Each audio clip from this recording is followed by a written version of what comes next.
Pozdravljeni, sem Marja Milič in poslušate MoneyHow, prvi podcast o upravljanju denarja pri nas. O zadolževanju Slovenije na kapitalskih trgih se bom danes pogovarjala z Marjanom Divjakom, generalnim direktorjem Direktorata za zakladništvo pri Ministrstvu za finance. Gospod Divjak, dobrodošli nazaj na MoneyHow. Hvala lepa, veselje mi je biti z vami danes. Tudi nam je zelo v veselje, kajti danes se bova pogovarjala tudi o malce bolj takih eksotičnih izdajah, ki jih je Slovenija naredila v zadnjem času. Pravzaprav smo nekako pionirji v nekaterih izdajah, govorimo o digitalni obveznici, samorajska socialna obveznica, predtem je bila še zelena obveznica, tako da se bova v drugem delu najnega pogovora osredotočila na te obveznice, hkrati bova naredila neko mini analizo ljudske obveznice, zakladnih menic, ki so med malimi vlagatelji poželi kar precej zanimanja. Eno vprašanje, preden pa skočiva na aktualne teme, bi vas pa vseeno rada vprašala, ko smo se nazadnje pogovarjali oktobra leta 2022, smo bili sredi energetske krize, zdaj imamo spet kar nekaj kriz, imamo geopolitično krizo, pa divjata dve vojni dejansko, imamo demografsko krizo, migrantsko krizo.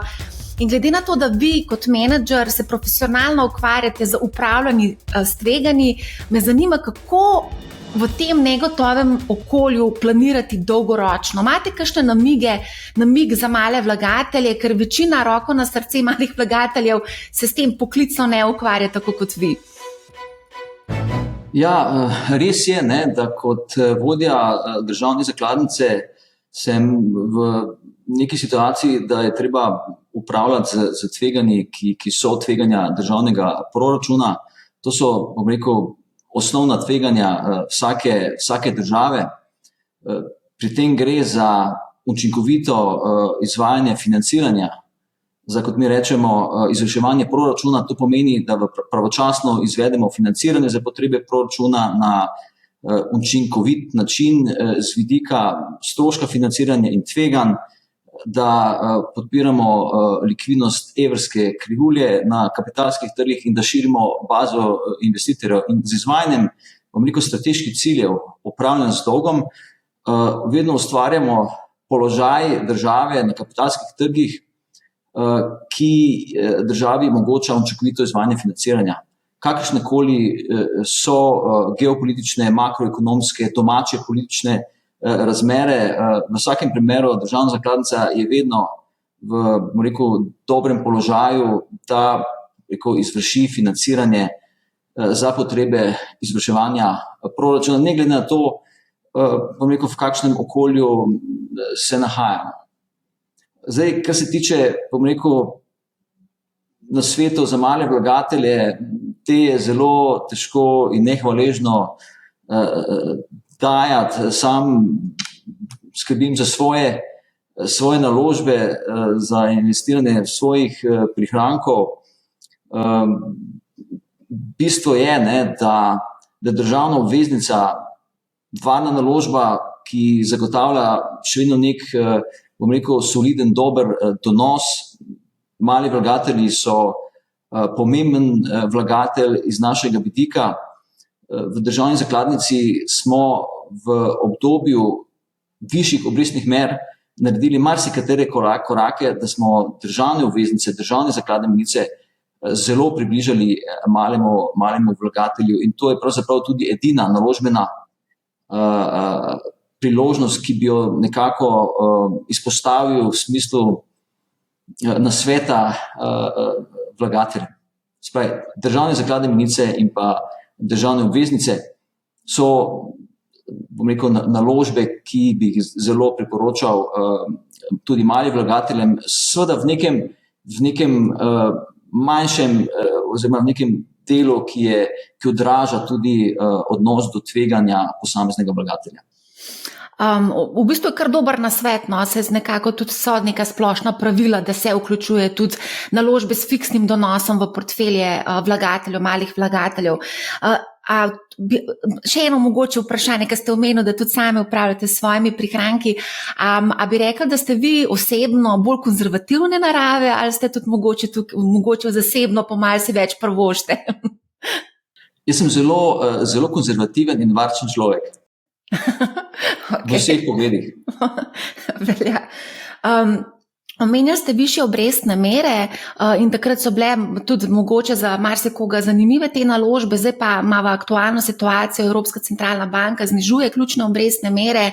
Kako gledate na monetarno politiko, kaj to pomeni v bistvu tudi za zadolževanje same države?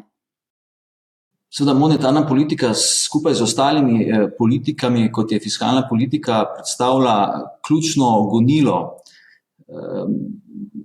kapitalskih trgov, nivojev, obrestnih mer in drugih sredstev. Seveda obrestne mere so pač za državne zakladnike vedno tiste najbolj pomembne, ki pa so nekako v sobivanju z ostalimi sredstvi, ki kotirajo na kapitalskih trgih. Seveda proučevanje in razumevanje monetarne politike v smislu globalnih trendov, predvsem pa to, kar se dogaja v evroobmočju, je ključno in sam s sodelavci posvetim zelo dosti časa v razumevanje nosilcev odločitev monetarne politike v evroobmočju in globalno, kot sem povedal. Zdaj, naša pričakovanja so glede monetarne politike lahko taka, da smo pravzaprav, kot sem že uvodoma dejal, pripravljeni na izvršitev financiranja na učinkovit način za potrebe izvrševanja proračuna. Zasledujemo scenarijski pristop.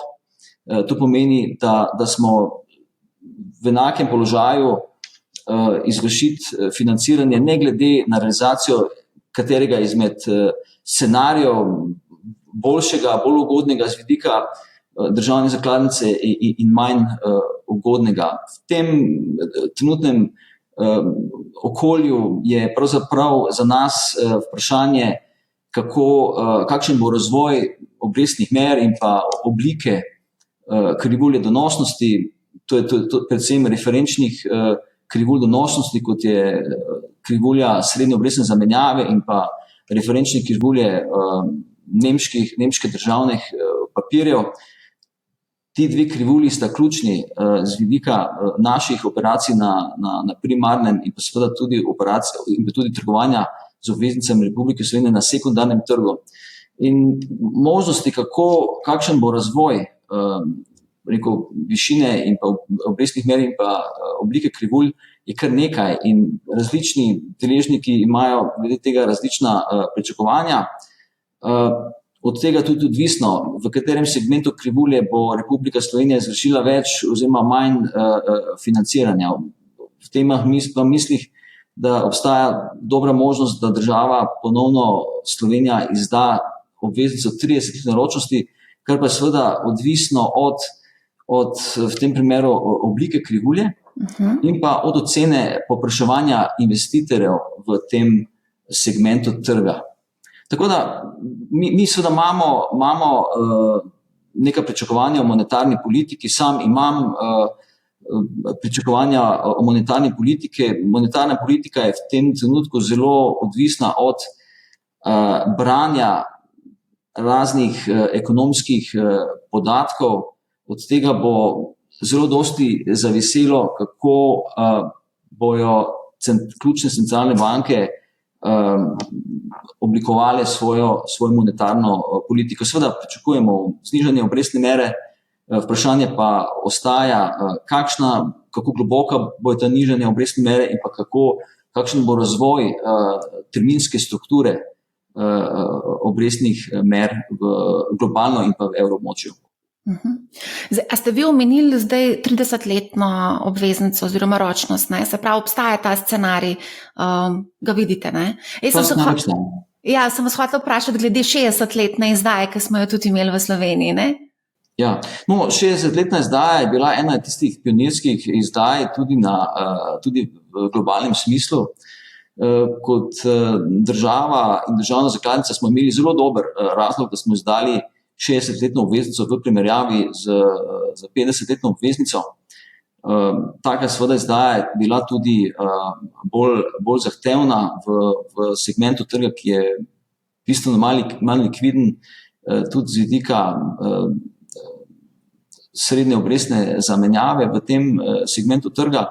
6 priložnosti za izdajo tako dolgoročne obveznice, oziroma obveznice tako dolge ročnosti, kot je 60 let, so redke in se pojavijo vsakih toliko časa. In mislim, da smo to priložnost dobro izkoristili.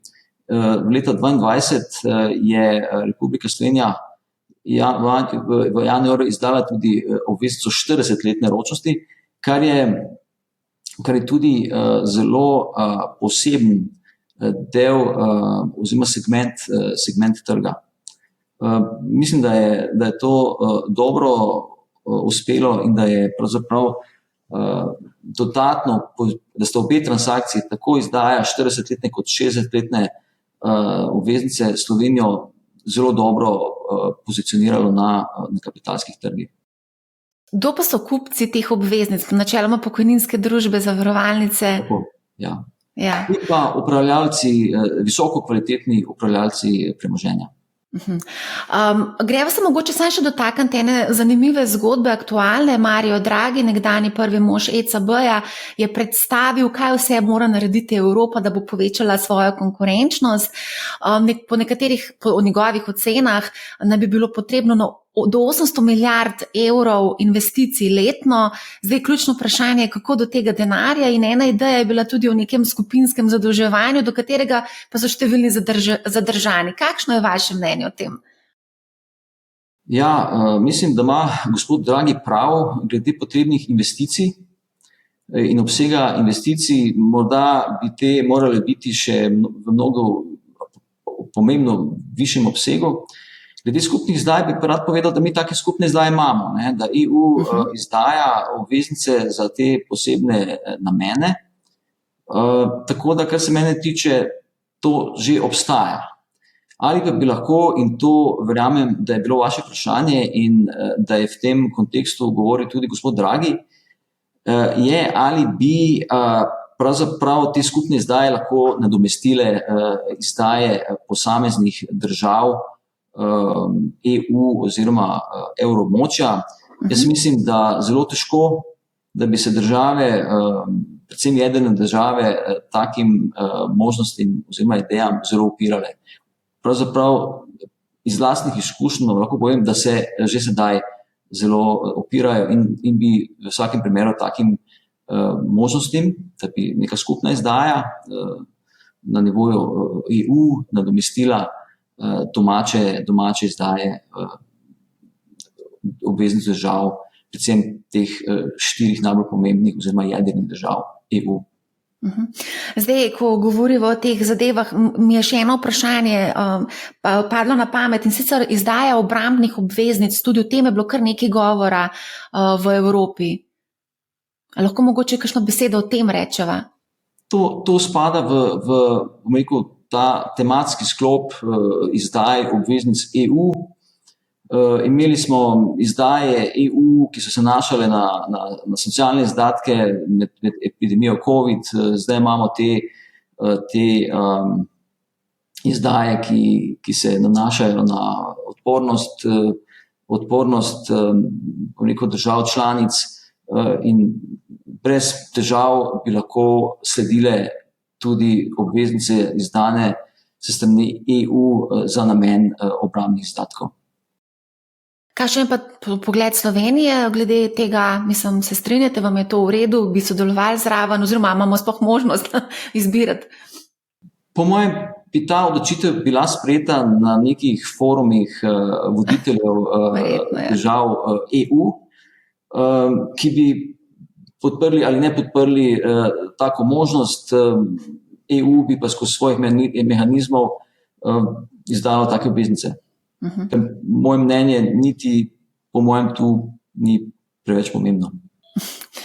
A greva zdaj skočiti na čisto eno drugo tematiko, in sicer malo se bova dotaknila teh presežkov likvidnih sredstev v bančnem sistemu. Gre predvsem za kratkoročne vezave ali pa vloge na vpogled, za katere banke v bistvu dobesedno iskreno ne plačujejo nobenih obresti, predvsem za vloge na vpogled oziroma tudi kratkoročne vezave. Na drugi strani pa banke plasirajo presežno likvidnost v kratkoročne državne vrednostne papirje, ki pa vse nosijo neko pozitivno obrestno mero. Ste morda kdaj razmišljali, da bi razvili možnost, da bi ljudje mogoče na enostaven način dali sredstva, kratkoročno posodili sredstva državi preko kakšne posebne aplikacije? Vem, da je bilo v strategiji razvoja trga kapitala govora tudi o individualnih računih, o katerih se zdaj v bistvu ne govori veliko. Zdaj, tu je treba povedati naslednje, da se banke soočajo s temi presežnimi likvidnostnimi sredstvi, ki jim z nekega vidika in na nek način, čeprav to iz vidika njihove dobičkonosnosti ni razvidno, predstavlja nek problem, kaj pravzaprav s to likvidnostjo narediti, to zelo kratkoročno likvidnostjo narediti. Po drugi strani pa je to razmerje med posojili in pa med depoziti, ki je v tem trenutku okrog 65% zelo ugodno z vidika položaja Republike Slovenije v odnosu do ratinških agencij, ki ocenjujejo Republiko Slovenijo. To pomeni, da so banke v srednjeročnem obdobju sposobne zagotoviti sredstva za financiranje domače porabe. To je sporočilo, ki ga tudi sam vedno znova artikuliram pred ratinškimi agencijami in pred investitorji v državne vrednostne papirje. Samo dejstvo, da banke v Sloveniji razpolagajo z visoko likvidnostjo v obliki depozitov in da so visoko kapitalsko ustrezne, pomeni zelo pomembne pozitivne implikacije tudi za položaj države na kapitalskih trgih. V času problemov Republike Slovenije in njenega bančnega sistema je bila situacija obrnjena. Se pravi, je celotna država in njen proračun in sposobnost izvajanja financiranja za realizacijo proračuna bila zaradi razmer v bančnem sistemu zelo otežena. Zdaj imamo drugačno situacijo in me ta bom rekel, položaj bančnega sistema ne skrbi. Glede vaše možnosti o neki aplikaciji, o nekem zbiranju sredstev, teh presežnih sredstev v bančnem sistemu, s katerimi bi država nekako vstopila na ta trg, je potrebno razumeti, da bi to z finančnega vidika za državo predstavljalo veliko breme. Zdaj, ker bi država bila tista, ki bi morala plačevati obrestne mere za ta sredstva in sam te možnosti vsaj v srednjeročnem obdobju ne vidim. Avstrijci imajo podobno situacijo, Avstrijci so šli nekako v tej smeri.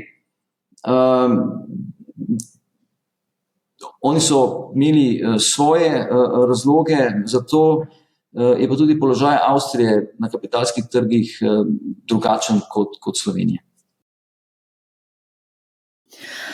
Zdaj ste povedali, da v bistvu za državo je dobro, da imamo tako visoko likvidne banke, da imajo visoko kapitalsko ustreznost, ampak to, da imajo ljudje denar na banki in da ta denar nič ne počne in da realno izgublja na vrednosti, pa ni dobro za ljudi. Ni dobro za ljudi. Mislim pa, da država tu ne more dosti pomagati. Država lahko pomaga z razvojem kapitalskega trga.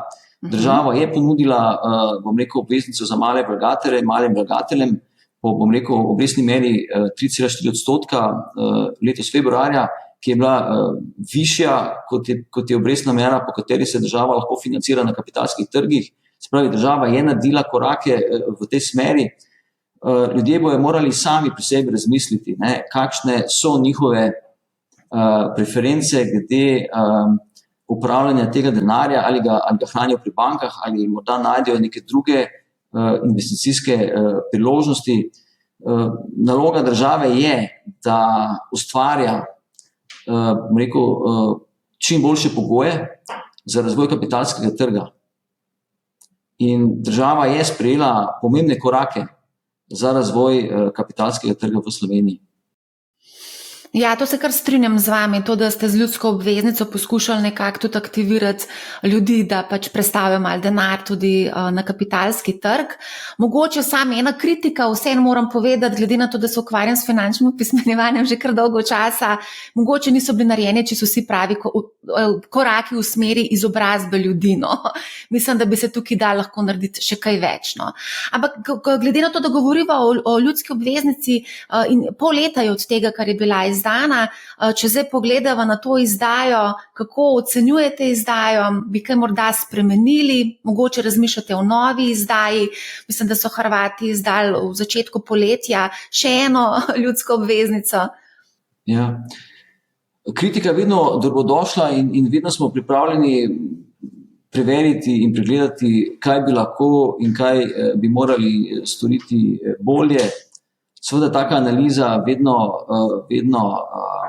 potrebna, tudi sami jo delamo.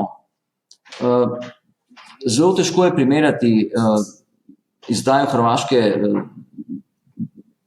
obveznice za državljane in pa slovenske. Ne. Je pa hrvaški primer zelo dobro pokazal, kakšno je bilo povpraševanje, ko je hrvaška država ponujala obveznico 2-letne ročnosti v primerjavi, ko je ponujala obveznico 3-letne ročnosti. Ne. Se pravi, povpraševanje je izrazito upadlo iz milijarde 300 evrov na 160 milijonov. Podobno se je zgodilo v Belgiji, ko je belgijska zakladnica v imenu države Kraljevine Belgije izdala enoletno obveznico. Je bilo povpraševanje 22 milijard evrov. To je 5% depozitov v bančnem sistemu. Ko pa je naslednje leto, prihodnje leto izdalo obveznico 3-letne ročnosti, pa je to povpraševanje upadlo na 400 milijonov evrov, kar je glede na velikost države Belgije, Kraljevine Belgije in obseg depozitov zanemarljiv znesek. Tako da z vidika države je potrebno razumeti, da država mora v prvi vrsti izpolnjevati strateške cilje upravljanja z dolgom. In tudi če zasleduje nek strateški cilj, kot je širitev baze investitorjev, kar je zanesljivo ponudba obveznice malim državljanom, pa vseeno ne more narediti škode drugim strateškim ciljem upravljanja z dolgom, kot je na primer učinkovito financiranje iz vidika stroška financiranja in pa tveganj. To pomeni, vsaka izdaja obveznice kratke ročnosti v velikem obsegu po višjem donosu pomeni kompromitiranje tega strateškega cilja. Zato je pomembno, da ko država izdaja obveznice, da izdajo in zakladne menice, da jih te izdaja po neki tehtani ročnosti, ki državi, v tem primeru Republiki Sloveniji, pomaga vzdrževati ustrezno risk metriko državnega dolga. Drugače ima to lahko zelo neugodne posledice za položaj države na kapitalskih trgih. Zdaj, ko ste omenjali tudi zakladne menice, ki je tudi v bistvu nek inštrument z fiksnim donosom, so pa tudi krajše ročnosti. Mislim, da imamo v Sloveniji 3, 6, 12, pa mislim, da kjer imamo še 3, 6, 18 mesečno izdajo. Ki je pa tudi en velik hit konec koncev bilo med Slovenci. Slovenci so kar precej veliko kupovali te zakladne menice. Absolutno. Državljani so se artikulirali kot zelo pomemben investitor, udeleženec na aukcijah zakladnih menic, od obdobja, ko so obrestne mere ponovno dosegle neko raven, ki je bila zanimiva za mlade vlagatelje.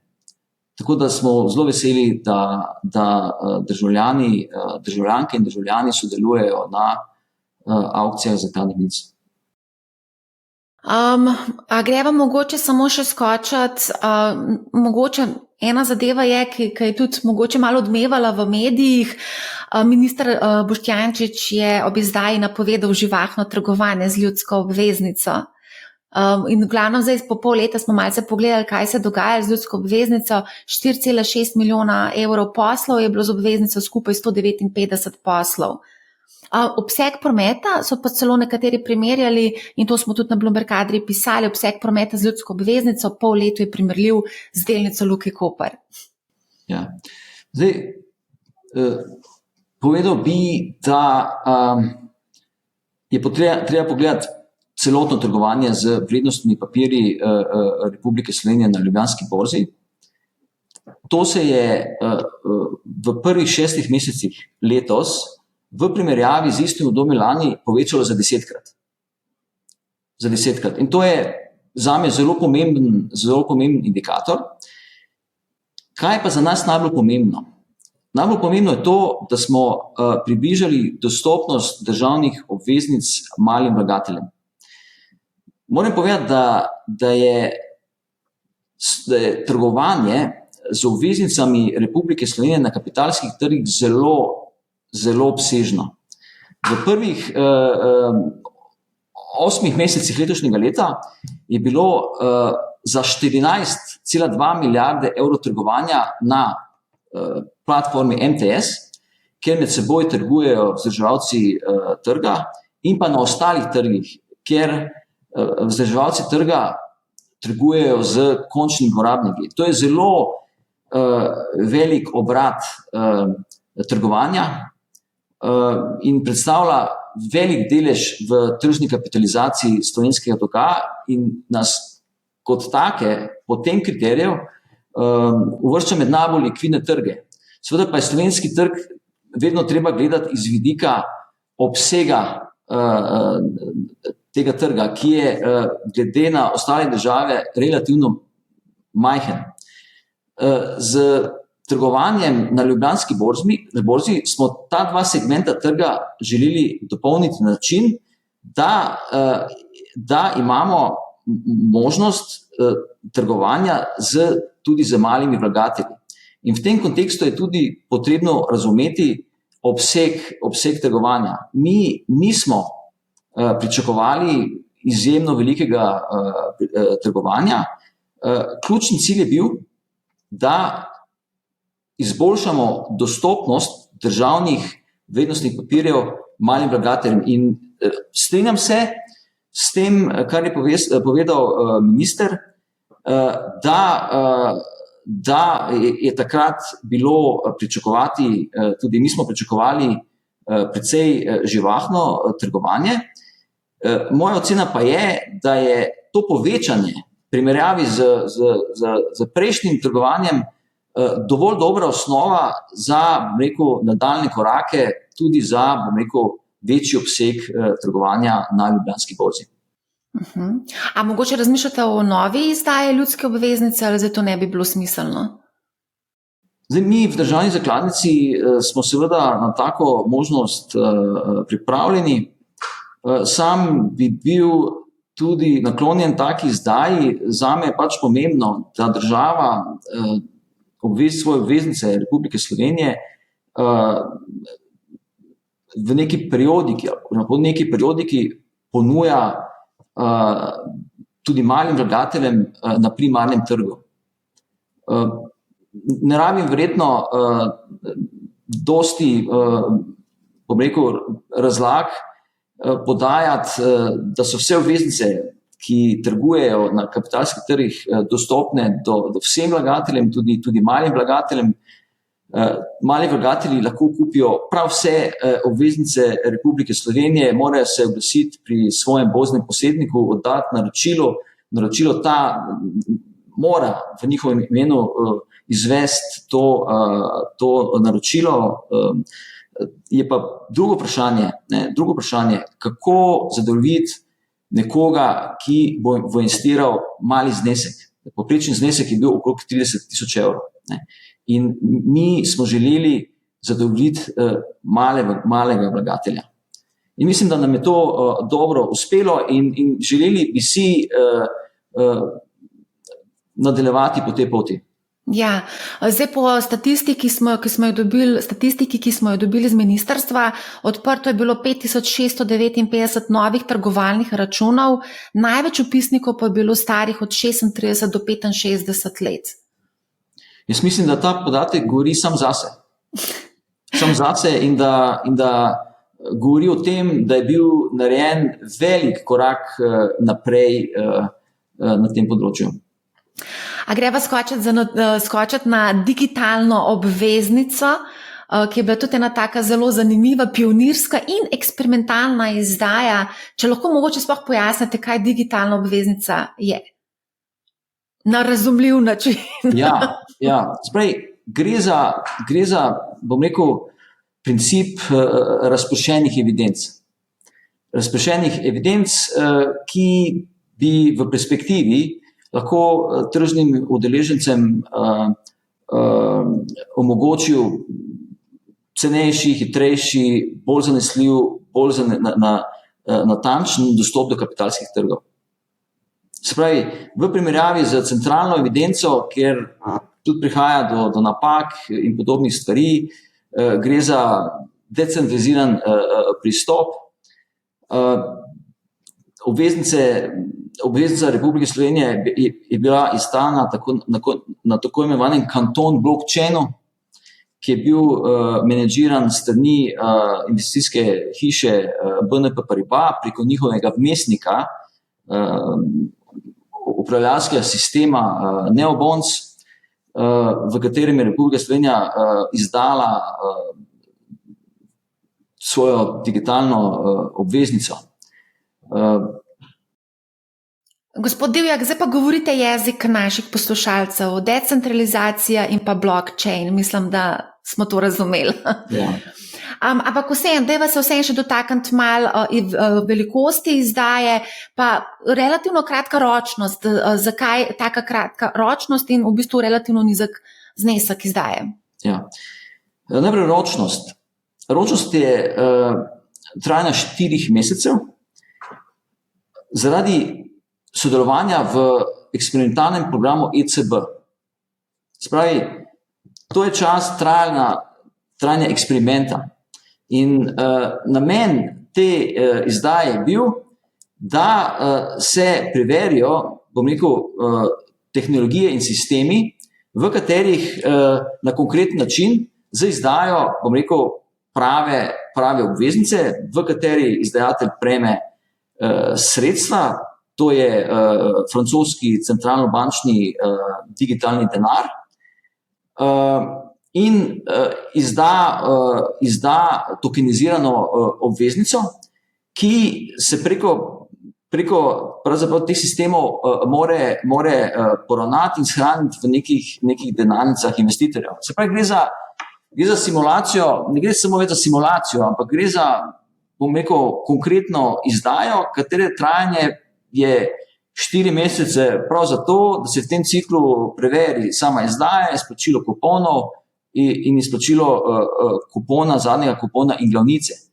Zato tudi imamo to obveznica, čeprav se običajno vrednostni papirji z tako kratko ročnostjo ne poimenujejo kot obveznice. Se pravi, tu gre res za ročnost, ki omogoča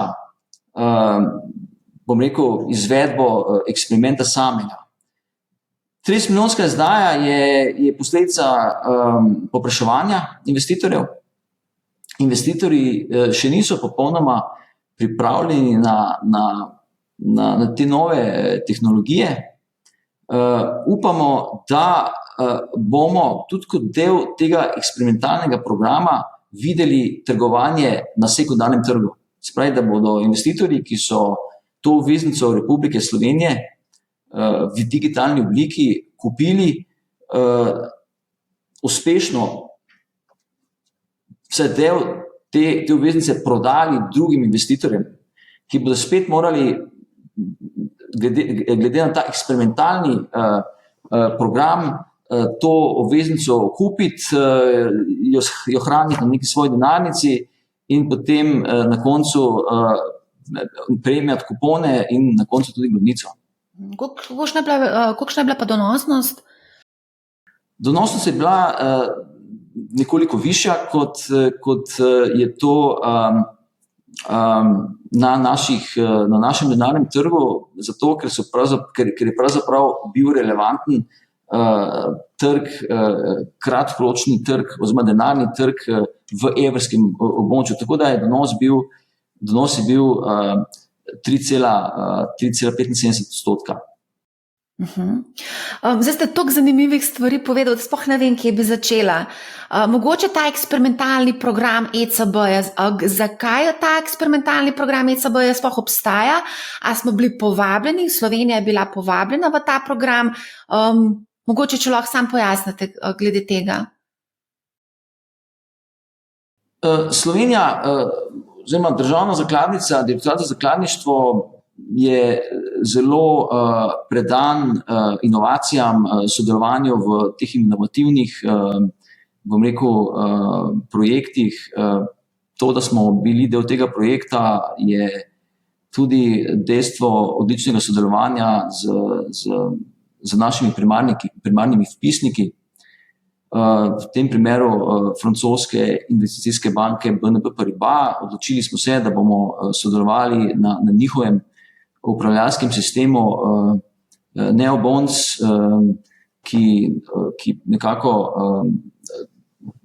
ki izvede transakcije na kanton blockchainu, ki ga uporabljajo tudi nekateri drugi primarni vpisniki Republike Slovenije. To je na kratko posledica našega odličnega sodelovanja v tem konkretnem primeru francosko investicijsko banko BNP Paribas. Interes je bil obojestranski. Še eno vprašanje. Omenili ste francoski centralno-bančni denar. Koliko daleč smo dejansko, ne vem, ima to kakšne povezave tudi z digitalnim evrom? A je to nek manjši prostor, kjer se eksperimentira, da se vidi, kako se to obnese ali kako? Zdaj, težko bi komentiral iz vidika Evropske centralne banke.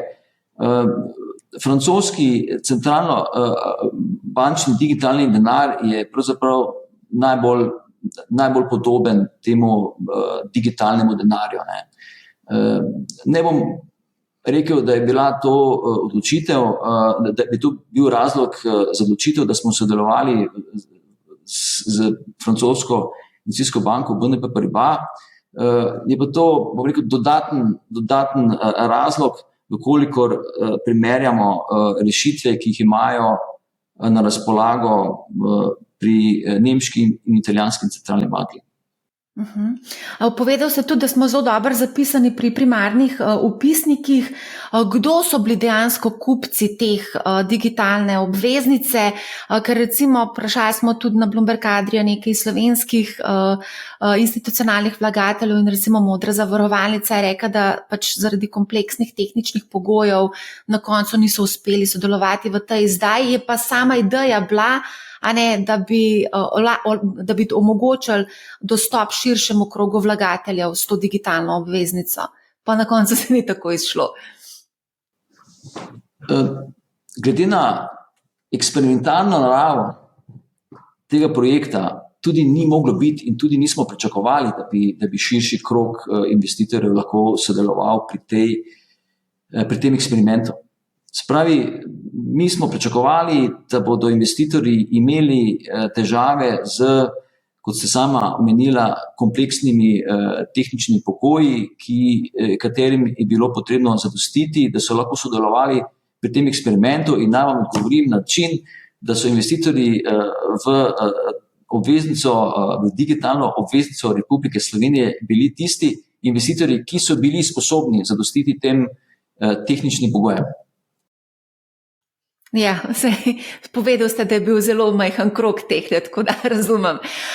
Samorajska obveznica, to je spet ena taka zanimiva zgodba, samorajska socialna obveznica.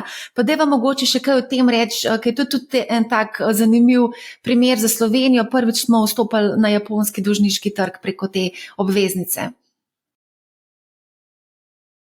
Če povem nekaj besed o strateškem pozicioniranju državne zakladnice na kapitalskih trgih, tudi v kontekstu umika monetarne akomodacije, ki se je začela v letu 2022, je bila strateška usmeritev preusmeriti del povpraševanja, del ponudbe vrednostnih papirjev Republike Slovenije na druge trge. Z namenom vzdrževanja ravnotežja med ponudbo in povpraševanjem vrednostnih papirjev Republike Slovenije. In mislim, da mi je to dobro uspelo, ko je ECB v letu 2022, marca in oktobra, najavil umik monetarnih spodbud v kontekstu zniževanja bilančne vsote, torej zniževanja reinvestiranja sredstev, ki jih ECB pridobi, ko zapade obveznice, katere so oni kupili kot del programa kvantitativnega sproščanja, se je kreditni pribitek Republike Slovenije, bom rekel, precej razširil. In naš odgovor na to je bil, da smo do deležnikov komunicirali na način, da bomo za vsako ceno vzdrževali ponudbo in povpraševanje dolga Republike Slovenije na kapitalskih trgih. In to je bilo mogoče narediti na način, da smo izdali dolarsko obveznico vezano na inflacijo, da smo izdali drugo trajnostno obveznico Republike Slovenije v januarju 2023, ki po definiciji pritegne dodatne investitorje, ESG investitorje. Poleg tega smo pa identificirali tudi druge strateške cilje, na katerih bi država Slovenija lahko izdala obveznice. In to je japonski trg. In bom rekel, realizacija te narative do investitorjev o diversifikaciji baze investitorjev z izdajo oziroma uporabo drugih inštrumentov, kot je evrska obveznica, je zelo dobro uspel. In uspel je zato, ker smo pravzaprav uspeli te naše nekako ideje tudi realizirati. In to je po mojem mnenju tudi, in takšna tudi povratna informacija, ki jo dobimo od investitorjev, zelo dobra popotnica za izvajanje financiranja, za izvrševanje proračuna v srednjeročnem obdobju. V tem kontekstu in pa pravzaprav tudi v nekem kontekstu širitve baze investitorjev nasploh smo japonski trg, to je samuraj trg, identificirali kot pomemben trg. In država Republike Slovenija že dalj časa skuša izdati skozi, bom rekel, napore Direktorata za zakladništvo obveznico na japonskem trgu. To se da narediti na bolj zahteven in manj zahteven način. Mi smo se odločili to narediti na zahteven način, zato se te obveznice reče samurajska obveznica, za katero značilno, da ima zelo zahtevno dokumentacijo in pa da so pogoji za izdajo obveznice zelo zahtevni. Mi smo to izvedli in smo tudi zelo zadovoljni z samim potekom izdaje in pa z rezultatom izdaje. Ključno pri uporabi drugih inštrumentov, kot je evrska obveznica, je, da dosegamo primerljiv strošek financiranja državnega proračuna na osnovi primerjave stroška financiranja Republike Slovenije na evrskem trgu in pa stroška Republike Slovenije na drugih trgih po tako imenovani valutni zamenjavi in stroških ščitanja pred valutnimi tveganji, pred tveganji inflacije in tako naprej. Se pravi, ni vedno makroekonomsko okolje tako, da so take izdaje možne. Se pravi, samuraj obveznico smo skušali izdati dolga leta, vendar je bil strošek financiranja Slovenije na evrskem trgu pomembnejše, bolj ugoden, kot bi to bilo na japonskem trgu. Gospod Divjak, a ste mogoče v začetku avgusta začutili, kako so se borzne tečajnice zatresle? Takrat se je zgodil takrat je Japonska centralna banka dvignila ključne obrestne mere in potem ta carry trade strategija se je marsikomu izjalovila, ko si sposojajo denar na poceni japonskem trgu in potem kupujejo tvegane inštrumente, recimo tehnološke delnice čez lužo, se pravi v Ameriki. A mogoče lahko komentirava, kako ste vi to doživljali? Seveda smo to spremljali. čez poletje smo se zelo intenzivno vsi na razne načine ukvarjali z pripravami na izdajo te samuraj obveznice 3 in 5 letne ročnosti. Seveda so to bili pomembni dogodki, zelo podrobno smo to spremljali in analizirali, opravili mnoge pogovore z bankami, ki so bili vodilni izdajatelji te obveznice.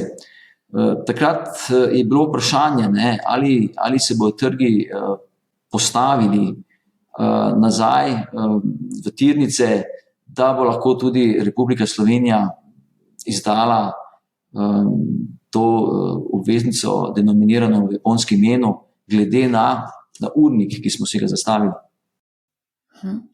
A lahko mogoče tukaj vsem spregovoriva še par besed o tveganjih, valutnem tveganju, ki ga pač moramo sprejeti in konec koncev se tudi zaščititi pred tem, ker to se mi zdi tako tudi zelo uporabno, tudi za male vlagatelje, ki investirajo mogoče v neke ameriške delnice ali pa v neke druge investicije v drugih valutah. Kako se zaščititi? Zdaj, zaščititi se je možno na različne načine. Zdaj, sama zaščita, vsaka posamezna vrsta zaščite ima neke določene specifike in je te specifike potrebno dobro razumeti. Kar se tiče državne zakladnice, je naša strategija, da ob izdaji obveznic v neki drugi valuti ali da je recimo obveznica vezana na inflacijo, izvršimo valutne ali inflacijske zamenjave na ta način, da denarne tokove v drugih valutah ali vezane na inflacijo spremenimo v fiksne evrske denarne tokove. In to, če gledamo dolarsko obveznico in pa samuraj obveznico, se izvrši za tako imenovano valutno zamenjavo. Pri tej valutni zamenjavi Republika Slovenija prejme evrska sredstva, katera potem tudi vrne v isti višini. Zdaj, ko mi prejmemo ta sredstva, so ta sredstva znižana za nadomestilo bankam, ki pravzaprav organizirajo izdajo, na koncu pa vrnemo celoten nominalni znesek v jenih. Skozi valutno izdajo pa prejmemo evre, ki se zamenjajo v jene po tem začetnem tečaju. In tudi denarni tokovi, kuponi, kot mi rečemo, take sintetične obveznice, evrske obveznice, so vnaprej znani. Se pravi, za Republiko Slovenijo so denarni tokovi po taki zamenjavi znani v evrih in tudi izplačilo glavnice je znano v evrih. Od tu naprej je potem vprašanje, kako upravljati z različnimi tveganji, ki so povezana z takimi operacijami, kot je recimo tržno, kreditno in ostala tveganja. To je mogoče za malo višja matematika, ker pri fizičnih osebah ni teh akrobacij. Pri fizičnih osebah, bom rekel, so tudi podobni inštrumenti, vendar z valutno zamenjavo mi istočasno, bom rekel, določimo vse evrske tokove istočasno in pa izplačilo glavnice. Pri ščitanju pred drugimi nekimi potencialnimi gibanji tečaja so lahko ti inštrumenti, ki bi jih uporabili mali vlagatelji, dovolj kompleksni. In je po mojem mnenju potrebno zelo dobro razumeti tak inštrument, preden ga, bom rekel,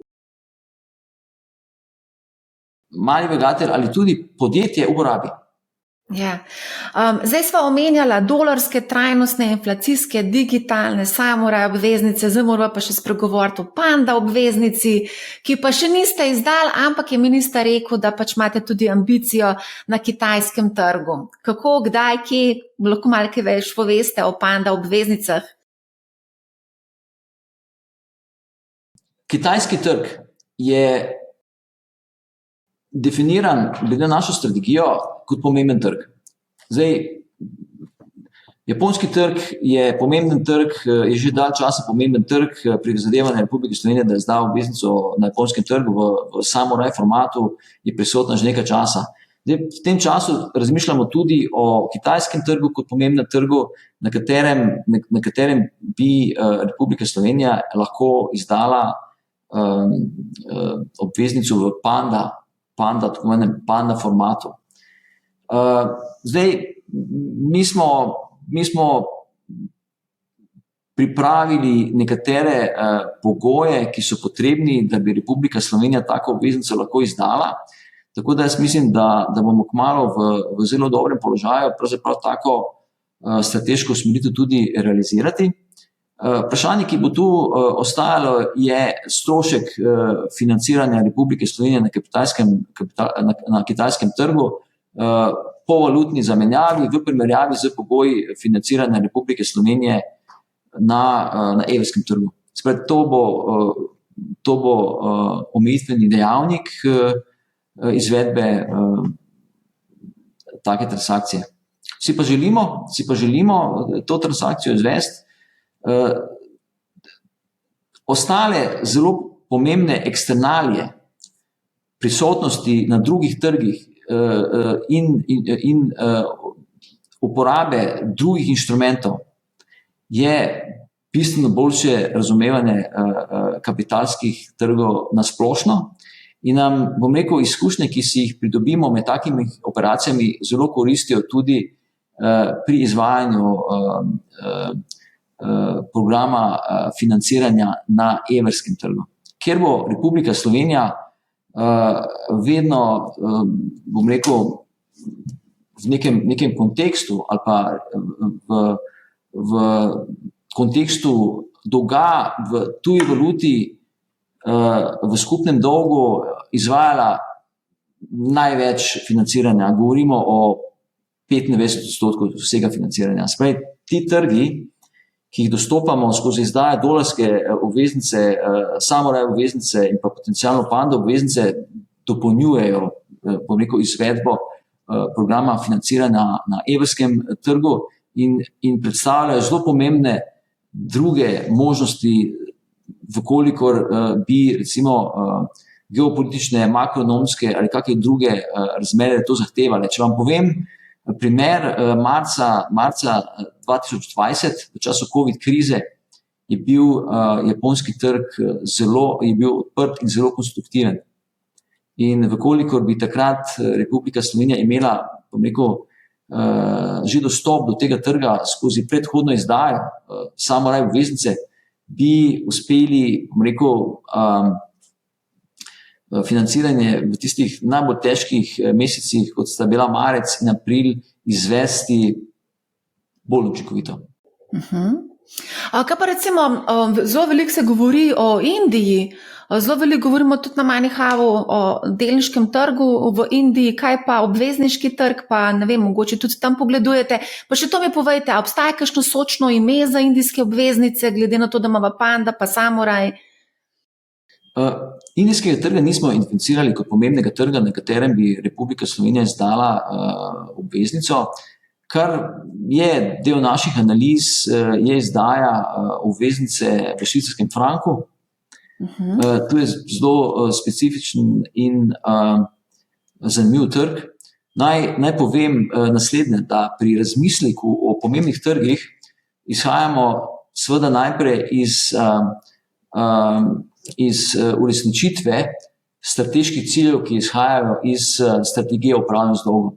To je osnovni predpogoj, vsaj glede na zakon o javnih financ, ki ga je potrebno izpolniti. Ne.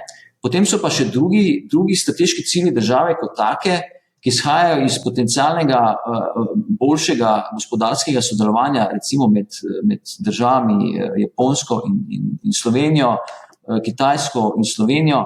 Z izdajo Samurai obveznice se je Slovenija zanesljivo pojavila na radarju mnogih gospodarskih subjektov na Japonskem. Država Slovenija si prizadeva za večje ekonomsko sodelovanje z Japonsko. To sodelovanje poteka izključno v najbolj zahtevnem segmentu ekonomije in je zaželeno, da se še naprej krepi. In prav ta izdaja Samurai obveznic Republike Slovenije bi lahko na nek način k temu pripomogla. Zdaj, ker se Slovenija artikulira kot izdajatelj na japonskem trgu, kar je zelo pozitivno. In odziv japonskih investitorjev je bil zelo dober, nad pričakovanji. Če smo izdali na koncu 2 Samurai obveznici 3 in 5 letne ročnosti v obsegu v višini izdaje 50 milijard jenov, so naša začetna pričakovanja bila, da bomo izdali tako obveznico oziroma takšne obveznici v kontekstu 20 do 30 milijard jenov. Tako da je ta odziv bil izredno dober. In zelo podobno lahko razmišljamo tudi glede kitajskega trga. Spravi, ta trg je pomemben tudi iz tega vidika, spravi, ekonomskega sodelovanja med Kitajsko in Slovenijo. S tem, da je potrebno, kot sem že omenil, potrebno najprej zadostiti, strateškim ciljem upravljanja z dolgom. Zdaj pri potencialni izdaji v švicarskih frankih takih, eksternalij nismo zaznali. Takih analiz tudi nismo delali za indijski trg. Moram pa tudi povedati naslednje, da ključni strateški cilj, oziroma eden izmed strateških ciljev 4, če hočete, je likvidnost evrske krivulje donosnosti. In v prekomerni fragmentaciji izvajanja programa financiranja mi lahko tvegamo zniževanje likvidnosti naše evrske krivulje. Zato je treba pri teh strateških pristopih biti pazljiv. Mislim, da smo z izvajanjem financiranja in diversifikacijo podpirali evrsko krivuljo z vidika likvidnosti in z vidika ravnotežja med ponudbo in povpraševanjem. Neka pretirana, nekontrolirana fragmentacija programa financiranja na prekomerno število trgov pa bi utegnila imeti negativne posledice za naše operacije. Ker minister je dostikrat omenil to diverzifikacijo, da pač je potrebno iti tudi na druge trge in zato je tudi ta dolarska obveznica, Samurai obveznica, ampak ste pa rekel, da ni smiselna preveč velika fragmentacija. Tako. Tu treba povedati naslednjo stvar, da pravzaprav mi moramo, oziroma si prizadevamo, da vzdržujemo od tu naprej učinkovito oziroma optimalno valutno strukturo dolga državnega proračuna. In ta optimalna struktura je, neka ustrezna prisotnost na teh trgih, ki sem jih omenil in ki jih diskutiramo, in pa sva možnost povečanja izvajanja financiranja na teh trgih v razmerah, ki bi bile take, ki bi to zahtevali. Se pravi, optimalna valutna struktura dolga državnega proračuna je zelo pomembna. Se pravi, če sem vas prav razumela, švicarski frank, Kitajska, Japonska, to so še pač neke ambicije na teh trgih, da bo pač neke nove izdaje v prihajajočem mesecu, letih prišle. Kitajski trg v Panda bond formatu je nekaj, kar je strateška orientacija in tudi želja, da izvršimo tako transakcijo. Zdaj, večkrat ste omenjali strategijo upravljanja z dolgom, pa vas moram tudi to vprašati, kakšni so sicer načrti glede izdaje obveznic? Zdaj, v letošnjem letu je proračun oziroma Republika Slovenija za potrebe izvrševanja proračuna izročila 2,8 milijarde dolgoročnega financiranja. Program financiranja predvideva za letošnje leto izvedbo financiranja v obsegu 4,7 milijarde evrov. Se pravi, mi bomo tudi glede na rezerve, ki jih država oziroma proračun Republike Slovenije ima, v položaju to potrebno financiranje letos bistveno znižati. To pomeni, da bi lahko dolg države po ESA metodologiji tudi letošnje leto zelo pomembno znižali, kar je pomembno. Zdaj, v prihodnjih letih bojo potrebe po financiranju državnega proračuna med 4 in 5 milijard evrov. Zdaj, ko omenjate, da boste dolg države pomembno znižali, pa dajva tukaj vseeno še malo spomniti, kolikšen je delež dolga države v BDP-ju, ker če pogledava zadnjih 10 let, je to kar precej poskočilno. Dolg države, to je ESA 2010 metodologija, se je izrazito povečal v času, ko se je Slovenija soočala z bančno krizo, ki se je potem prevedla tudi v proračunsko krizo, oziroma sta bili prisotna oba učinka. Tako da je dolg dosegel 83% BDP leta 2015. Od tam naprej se je dolg države zelo pomembno znižal na 65,6% BDP v letu 2019. In na ta način je Republika Slovenija, oziroma proračun Republike Slovenije pridobil fiskalni prostor za interventno delovanje med COVID krizo. Ko se je dolg države spet povzpel iz 65,6% BDP na 79,8% BDP. In od tam naprej zelo uspešno, z nekim pametnim tempom, ne najhitrejšim, če se primerjamo z kakimi drugimi državami, znižujemo dolg države. In dolg države se je v tem obdobju od leta 2020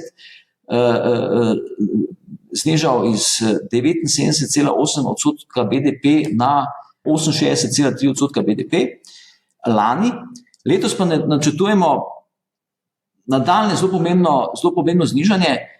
Bom povedal po principu največjega možnega napora. In to bo seveda tudi zavisilo od nove ocene BDP in kasneje tudi realizacije BDP za letošnjo leto, in pa tudi zaradi, bom rekel, zelo pomembnega znižanja financiranja glede na sprejet program financiranja. Tako da Slovenija je, bom rekel, na relativno dobri poti pri zniževanju dolga do nivoja pred COVID časa.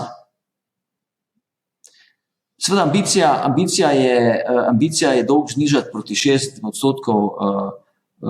BDP, kar je še vedno veljavni maastrichtski kriterij, tudi glede nova fiskalna pravila, glede novo pravilo o dolgu. Naj povem, da bo Slovenija zanesljivo v tem srednjeročnem obdobju presegala to, kar zahtevajo nova pravila o dolgu, kar pomeni, da glede na nova pravila o dolgu države članice, ki imajo dolg nižji od 70% BDP, pa še vedno višji od 60% BDP, morajo zniževati dolg za pol odstotne točke na leto. Ja, zanimivo, ne, da bo potrebno tako drastično znižati dolg države, ampak ob vseh teh stvarih, ki se dogajajo v državi, nimamo rešene pokojninska reforma nas čaka, to je zdaj aktualna tematika, zdravstvena, pa da ne bomo o plačah javnih uslužbencev izgubljali čas. Mogoče tukaj bi vseeno omenila tudi vi ste mi v prejšnjem pogovoru, ko smo se pogovarjali, povedali, da odlično sodelujete z Davorinom Kračunom, šefom fiskalnega sveta. Ta že dalj časa opozarja na nerealistične plane vlade, pa mogoče, če tukaj vseeno lahko pogledava primanjkljaj, presežek, tukaj lahko iz statistiki vidimo, da v bistvu smo imeli presežek samo v letu 2018 pa 2019. Jaz bom odgovoril takole, da v resnici zelo dobro sodelujemo z gospodom profesorjem Davorinom Kračunom in z njegovo ekipo. In vesel sem, da živimo v družbi, kjer institucije delujejo, da fiskalni svet deluje, da je operativen, da podaja mnenja o kvaliteti in ustreznosti fiskalne politike in tudi o kvaliteti in upravljanju z državnim dolgom. Tako da, pogledajte, vodenje fiskalne politike ni enostaven posel. Pravzaprav vsaka vlada se bo soočala z zahtevami po dodatnih izdatkih, po izdatkih za plače javnih uslužbencev, za izdatke za zdravstvo, za pokojnine in tako naprej. Jaz mislim, da bo to stalnica vsake vlade, seveda pa je vedno možno kvaliteto fiskalne politike presojati po nekih strokovnih kriterijih. Jaz mislim, da nam je vsem jasno, kako izgleda oziroma bi morala izgledati kvalitetna fiskalna politika. Ja. Mislim, da smo prišla do konca. Mislim, da smo obdelali kar precej veliko vprašanj. Mogoče samo še za konec za naše poslušalce, gledalce, mogoče kakšen namig, nasvet od šefa, ki nas zadolžuje, po domače povedano. Kupite obveznice Republike Slovenije. V redu. Je kar varna naložba, ne? Absolutno. Velja. Najlepša hvala in dragi poslušalci, gledalci, hvala, da ste bili z nami. Poslušajte Money How, ne bo vam žal.